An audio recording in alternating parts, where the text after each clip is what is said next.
İraqı zirvəyə qaldıran, sonra isə öz əlləri ilə məhv edən adam. Səddam Hüseyn.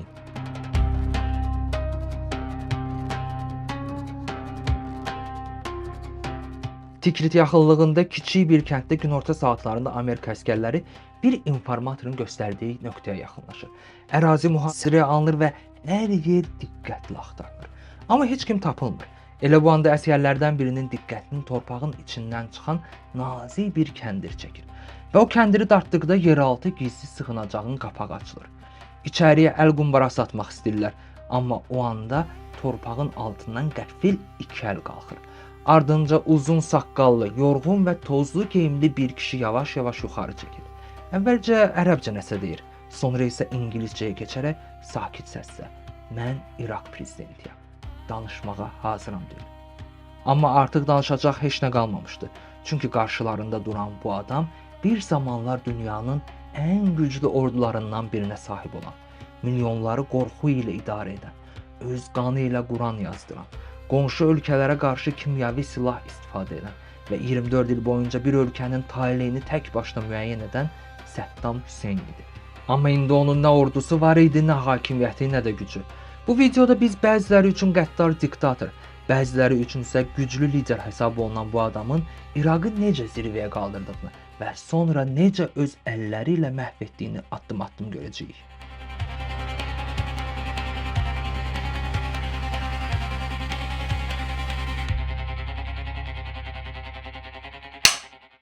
Bir insan necə olur ki, öz ölkəsini zirvəyə çıxarır, sonra isə eyni ölkəni uçuruma aparır? Necə olur ki, milyonların taleyini tək başına dəyişəcək qədər güclənir, amma sonda torpağın altında gizlənəcək vəziyyətə düşür? Bu sualın cavabını tapmaq üçün isə bu hekayəyə ən əvvəldən heç kimin diqqət etmədiyi bir yerdən başlamaq lazımdır. Səddam Hüseyn 1937-ci ildə İraqın Tikrit yaxınlığında yoxsulluğun və qeyri-sabitliyin adi sayıldığı bir mühitdə dünyaya gəlir. O doğulmamışdan əvvəl atası ya ölür, ya da ailəsini tərk edir və bu hadisə anasında dərin psixoloji sarsıntı yaradır. Bəzi mənbələrə görə isə Səddamdan əvvəl doğulan övladını itirməsi bu sarsıntını daha da ağırlaşdırır və o Səddama hamilə olduğu dövrdə bir neçə dəfə bu hamiləliyi sonlandırmağa çalışır və bu mümkün olmur. Və məhz buna görə də uşaq doğulduqdan sonra ona Səddam adı verilir. Ərəb dilində bu söz qarşı duran, üzləşən, müqavimət göstərən mənasını daşıyır. Sanki daha doğulmamışdan həyatı ilə mübarizə aparan bir insanın adı kimi. Amma bu hekayə bununla bitmir. Çünki o uşaqlıq illərini sevgi yox, zorakılıq içində keçirir. Anası əmisinə ərə gedir və ögey atası onu davamlı döyür. Məktəbə getməsinə icazə vermir, oğurluq etməyə məcbur edir və onun xarakterini erkən yaşlardan sərtləşdirir. Küçədə isə atasız olduğu üçün alçaldılır və özünü qorumaq üçün daim yanında dəmir, çubuq gəzdirməyə başlayır. Onun həyatında ilk real dönüş nöqtəsi isə 10 yaşında millətçi və keçmiş hərbiçi olan dayısı Xeyrallah Talfahın yanına köçməsi olur. Çünki məhz burada o ilk dəfə təhsil alır və eyni zamanda gələcək həyatını formalaşdıracaq ideyalarla tanış olur. Səddam Hüseyni başa düşmək üçün əvvəlcə onun ölkəsini anlamaq lazımdır. Çünki İraq əsrlərlə mövcud olmuş bir dövlət deyildi. Birinci Dünya müharibəsindən sonra Osmanlı imperiyası dağıldıqda bu ərazilər Böyük Britaniyanın nəzarətinə keçir və Britaniyalılar fərqli etnik və dini qrupları, Kürdləri, Sünniləri və Şiələri bir dövlət daxilində birləşdirərək müasir İraq formalaşdırırlar. 1932-ci ildə ölkə formal olaraq müstəqil elan olsa da, neft və xarici siyasət üzərində real nəzarət hələ də Britaniyanın əlində qalır və məhz bu dövrdə İraq Petroleum Company ölkənin əsas neft resurslarını idarə edir. Yəni İraqın ən böyük sərvəti faktiki olaraq xarici şirkətlərin nəzarətində olur və bu vəziyyət illərlə cəmiyyət daxilində narazılıq, çevrilişlər və radikal ideyaların yaralmasına səbəb olur. Məhz belə bir qeyri-sabit, xarici təsirlərin güclü olduğu və gücün zorla alındığı bir ölkədə yoxsul bir kənddən çıxan bir uşaq zamanla bütün sistemi ələ keçirəcəkdi. Səddam Hüseyn gənclik illərində Baas Partiyası ilə tanışılır və qısa müddətdə bu təşkilatın aktiv üzvlərindən birinə çevrilir. Amma onun rolu intellektual deyil, daha çox küçə səviyyəsində güc tətbiq edən, nümayişlərdə iştirak edən və partiyanın qara işlərini görən biri olur. 1958-ci ildə İraqda monarxiya devrilir və hakimiyyətə Əbd əl-Kərim Qasim gəlir.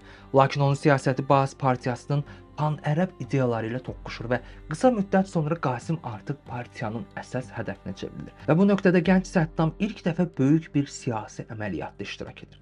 7 oktyabr 1959-cu ildə Baas partiyası Qasimi öldürmək üçün sui-qəsd planı hazırlar və Səddam bu qrupun bir üzvü kimi hücumda iştirak edir. Amma plan uğursuz olur. Atəş nəzarətsiz açılır, Qasim yaralansa da qaçmağı bacarır. Bu hadisə zamanı ayağından yaralanan Səddam isə əvvəlcə Suriyaya, daha sonra isə Misrə qaçır və burada bir neçə il keçirir. Bu müddət ərzində təhsilini davam etdirməyə çalışır və eyni zamanda Baas partiyasının regional əlaqələri ilə yaxınlaşır. Amma daha vacib odur ki, bu uğursuz sui-qəsd onun düşüncə tərzini dəyişir. O artıq açıq şəkildə hərəkət etməyin nə qədər riskli olduğunu anlayır və bundan sonra daha gizli, daha planlı və daha səbirli şəkildə irəliləməyi seçir. 1963-cü ildə Baas partiyası hərbi çevrilişlə yenidən hakimiyyətə gələndə Səddam İraqa qayıdır. Amma ölkədə siyasi sabitlik olmur. Qısa müddət sonra yenidən daxili çəkişmələr başlayır və o həbs olunur. Amma 1966-cı ildə həbsdən qaçmağı bacarır. Bu qaçış onun həyatında növbəti dönüş nöqtəsi olur. Çünki artıq o sadəcə partiya üzvü deyil, sistemin içindəki yüksəlmək üçün lazım olan bütün metodları anlayan bir oyunçuya çevrilmişdi. 1960-cı illərin sonuna doğru İraq artıq ard-arda çevrilişlərin baş verdiyi, hakimiyyətin tez-tez dəyişdiyi və sabitliyin demək olar ki, mövcud olmadığı bir ölkə idi. Və məhz belə bir müddətdə 1968-ci ildə Baas partiyası növbəti dəfə hakimiyyəti ələ keçirir. Ölkənin prezidenti isə Əhməd Həsən Əlbəkir olur. Amma bu hakimiyyətin arxa planında, rəsmi olaraq ikinci planda qalsa da real güc yavaş-yavaş başqa birinin əlinə keçməyə başlayır. Səddam Hüseynin. O İnqilab Komandanlığı Şurasının müavin katibi olur. Bu dövrdə özünü ön plana atmır. Əksinə, səssiz şəkildə dövlətin ən kritik nöqtələrini nəzarətə götürür. Xüsusilə təhlükəsizlik sistemi, kəşfiyyat və partiya daxilindəki nəzarət mexanizmləri birbaşa onun təsiri altında keçir. Və bu struktur vasitəsilə o həm müxalifəti, həm də partiya daxilində potensial rəqibləri sistematik şəkildə müəyyən edib aradan qaldırmağa başlayır. İttihamlar uydurur, xəyanət və sui-qəsd iddiaları ilə insanlar həbs edilir. Bəziləri isə məhkəməsiz şəkildə yoxa çıxır və beləliklə qorxu üzərində qurulan bir sistem formalaşır. Səddamın fərqi isə təkcə repressiya ilə kifayətlənməməsi idi. O eyni zamanda insanları bir-birinə qarşı istifadə edir. İnformator şəbəkəsi qurur və sistem daxilində elə bir mühit yaradır ki, artıq heç kim heç kimə güvənə bilmir. Bu isə onun hakimiyyətini daha da möhkəmləndirir. Bu illərdə o rəsmi olaraq ikinci şəxs olsa da, faktiki olaraq dövlət aparatının böyük hissəsini idarə edirdi. Və prezident Əhməd Həsən Əlbəkir yaşlandıqca və səhhəti zəiflədikcə bu balans daha da dəyişirdi. Və nəhayət 1979-cu ilin iyul ayında Səddam artıq kölgədə qalmağa ehtiyac duymur. O Əhməd Həsən Əlbəkiri istefaya məcbur edir və rəsmi olaraq İraqın prezidenti olur. Amma əsl dönüş nöqtəsi bundan dərhal sonra baş verir. Cəmi bir neçə gün sonra o Baas rəhbərliyini bir zala yığır. Əvvəlcə özü çıxış edir və dövlətə qarşı böyük bir sui-qəsdin üstünün açıldığını deyir. Zalda hələ heç kim nə baş verdiyini tam anlamır. Amma bir neçə dəqiqədən sonra hər şey dəyişir. Çünki adları artıq o yox, işgəncə altında ifadə verməyə məcbur edilmiş bir adam oxumağa başlayır. Və hər ad səslənəndə həmin şəxs zaldan çıxarılır. Səddam isə kənarda oturub sakitcə siqaret çəkir və sadəcə baxır. Və onun hamı anlayır ki, bu artıq sadəcə təmizləmə deyil. Bu açıq mesajdır. Bu ölkədə artıq yalnız bir nəfər qərar verəcək. Səddam Hüseyn hakimiyyətə tam gəlməzdən əvvəl ən böyük addımlarından biri 1972-ci ildə atılır. Məhz bu il İraq Petroleum Kompaniya milliləşdirilir və illərlə xarici şirkətlərin nəzarətində olan İraq nefti ilk dəfə tam şəkildə dövlətin nəzarətinə keçir. Bu qərar ölkəyə birdən-birə milyardlarla dollar gəlir gətirir və İraq qısa müddətdə regionun ən sürətlə inkişaf edən ölkələrdən birinə çevrilir. Bu pullar sadəcə xəzinədə qalmır. Ölkə daxilində böyük dəyişikliklər başlayır. Yeni yollar, yeni elektrik stansiyaları, su sistemləri qurulur, xəstəxanalar və məktəblər tikilir. təhsil sistemi genişləndirir və savadsızlıq səviyyəsi ciddi şəkildə azalır. Qadınlara təhsil almaq və işləmək imkanı verilir. Kənd təsərrüfatı modernləşdirilir və dövlət sosial proqramlarla əhalinin həyat səviyyəsini yüksəltməyə başlayır. 1970-ci illərin sonuna doğru İraq artıq Yaxın Şərqin ən inkişaf etmiş ölkələrindən biri hesab olunurdu və bir çoxları üçün bu dəyişikliklərin arxasında duran əsas fiqur məhz Səddam Hüseyn idi. Onun çıxışları televiziyada daim göstərilir, şəkilləri hər yerdə asılır və tədricən onun ətrafında güclü bir şəxsiyyət kultu formalaşmağa başlayır. İnsanlar onu sadəcə prezident yox, ölkəni dəyişən lider kimi görməyə başlayır. Amma bu yüksəlişin arxasında başqa bir reallıq da gizlənirdi. Çünki bu inkişaf neft pullarına bağlı idi və eyni zamanda ölkədə qurulan sistem tam şəkildə bir nəfərin nəzarətinə keçir. Ordu böyüyür, silahlanma artır və dövlət getdikcə daha çox güc üzərində qurulmağa başlayır. Yəni zahirdə inkişaf edən bir ölkə olsa da, daxilində artıq çox da təhlükəli bir sistem formalaşırdı. Və məhz bu nöqtədə İraq zirvədə olduğu anda Səddam Hüseyn növbəti və bəlkə də ən böyük səhv qərarını verməyə hazırlaşır. 1979-cu ildə İranda baş verən inqilab və Ruhullah Xumeynin hakimiyyətə gəlməsi bütün regionda balansı dəyişir. Çünki yeni rejim açıq şəkildə digər ölkələrdə də İslam inqilabı yaymağa çağırır. Və bu çağırış xüsusilə İraq üçün ciddi təhlükə kimi qəbul edilir.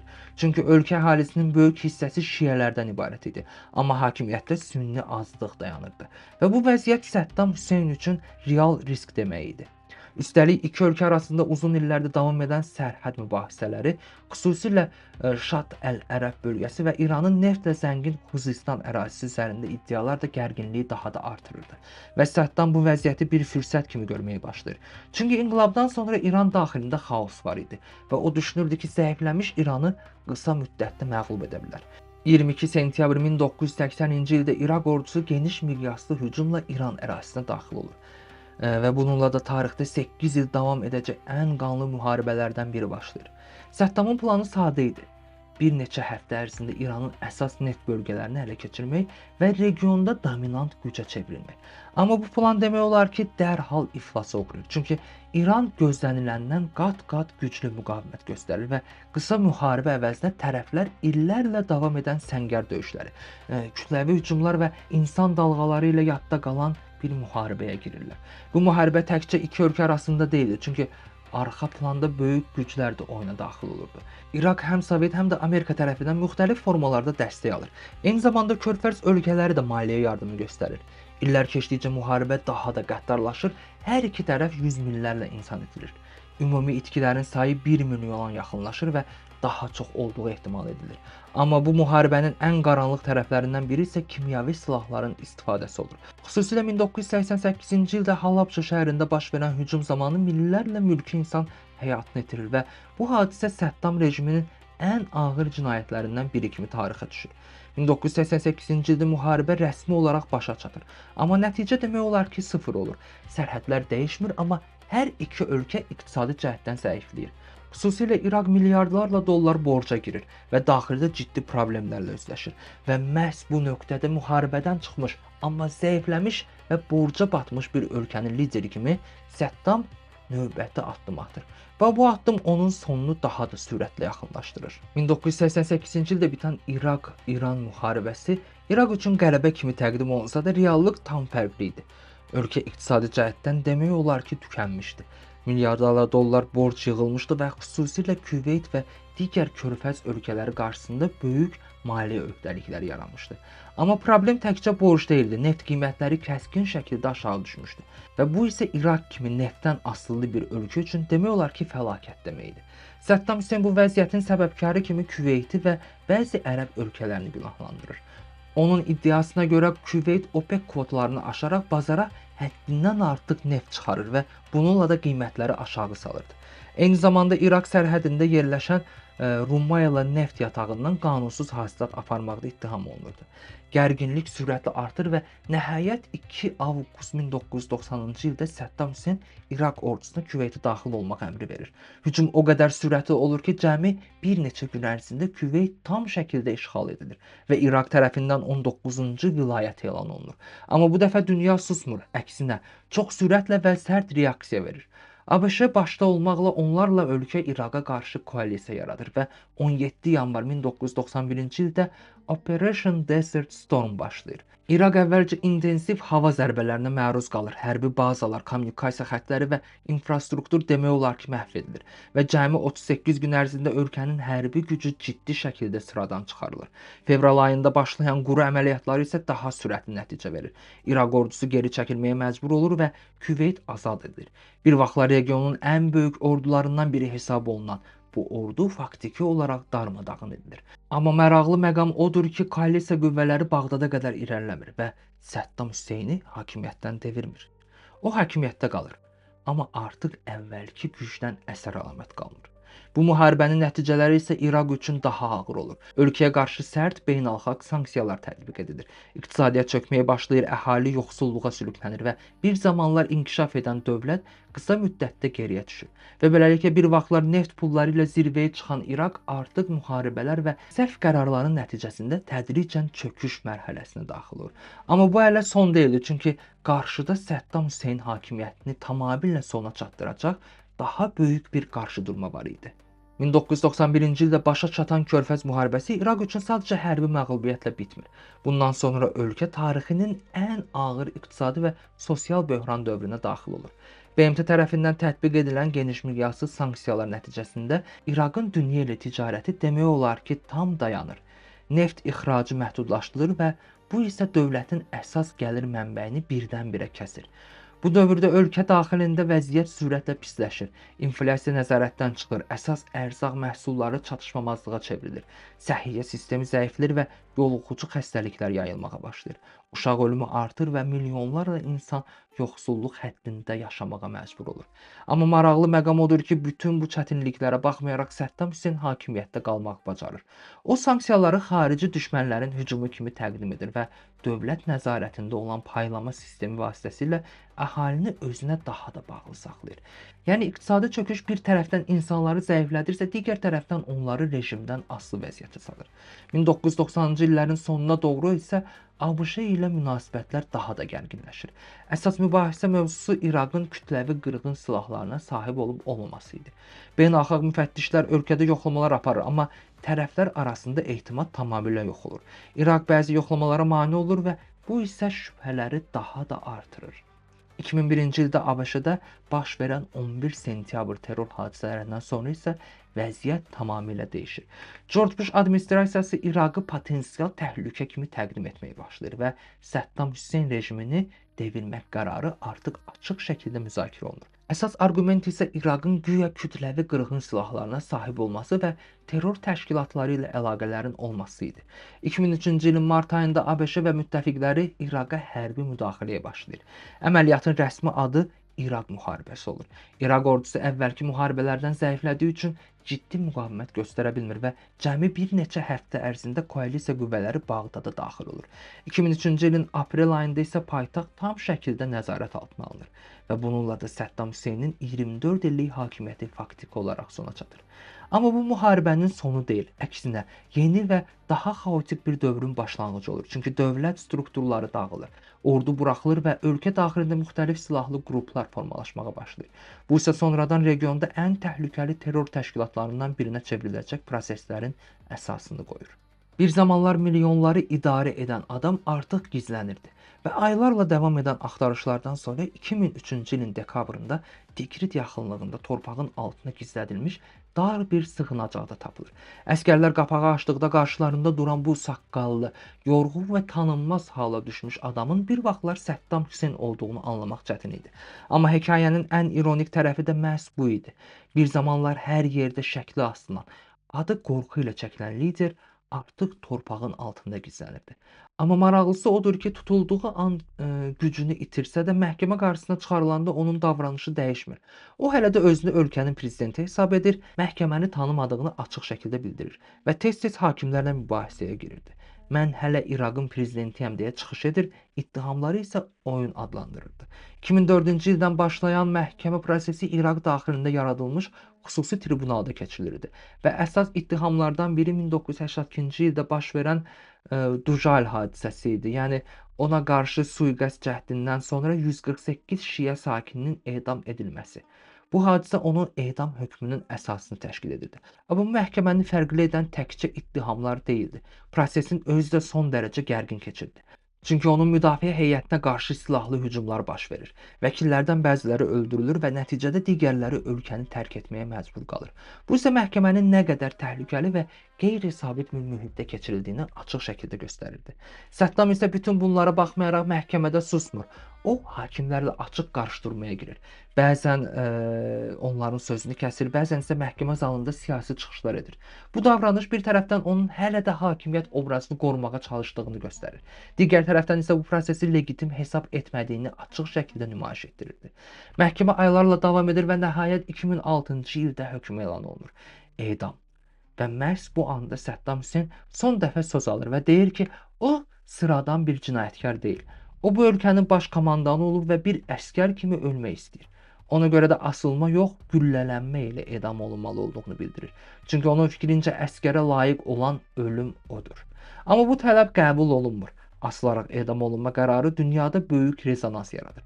Bəzi ölkələr bunu ədalət kimi qəbul edir, digərləri isə məhkəmənin ədalətli keçirilmədiyini iddia edir. 30 dekabr 2006-cı il. Qurban Bayramını təsadüf edən gün Səddam Hüseyn edam edilir. Yayılan görüntülərdə o sakit və soyuqqanlı görünür. Son anlarına qədər nə peşmanlıq göstərir, nə də əfv istəyir. İp boyuna keçirilərkən belə ətrafdakılara cavab verir və bir neçə saniyə sonra hər şey bitir. Səddam Hüseynin hekayəsi burada bitir, amma onun haqqında fikirlər heç vaxt bitmir. Çünki bu hekayəyə baxan hər kəs onu fərqli görür. Kimisi onu ölkəsini gücləndirən lider kimi xatırlayır. Kimisi isə minlərlə insanın həyatına son qoyan qəddar, diktator kimi qəbul edir. Amma dəyişməyən bir həqiqət var. Onun verdiyi qərarlar təkcə öz taleyini yox, bütöv bir ölkənin gələcəyini dəyişdi. Və bu hekayə bitəndən sonra İraq da əvvəlki kimi qalmadı. Çünki yaranan boşluq çox keçmədən yeni qüvvələrlə dolduruldu. Bir vaxtlar dağıdılmış sistemin içindən yeni silahlı qruplar çıxdı və illər sonra bu proses dünyanın ən təhlükəli təşkilatlarından birinə çevrildi. İraq və Şam İslam dövləti, yəni IŞİD, 2014-2017-ci illərdə ölkənin böyük bir hissəsi onların nəzarətinə keçdi. Və bütün bunların fonunda başqa suallar da ortaya çıxdı.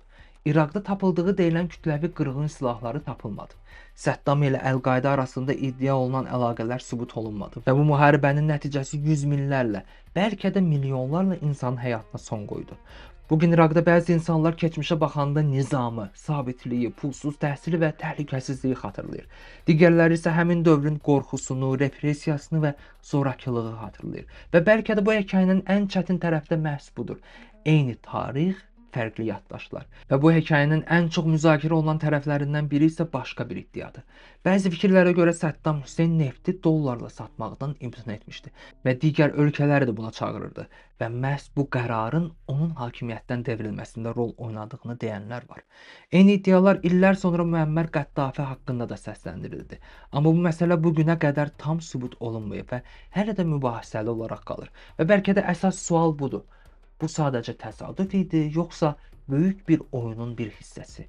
Cavab nə olursa olsun dəyişməyən bir şey var. Güc səhv istifadə olunanda sonda sahibini də məhv edir. Bu cür mövzular sənə maraqlıdırsa, növbəti videoda Müəmmər Qəddafinin hekayəsini danışacağam. Digər bir videoda isə neftin niyə bütün dünyada məhz dollarla satıldığını addım-addım izah edəcəm. Videonu bəyəndiysə like etməyi və kanala abunə olmağı, bildirişləri açmağı unutma. Çünki burada danışdığım mövzular sadəcə keçmişlə bağlı deyil. Bugün dünyada baş verənləri anlamaq üçün də vacibdir.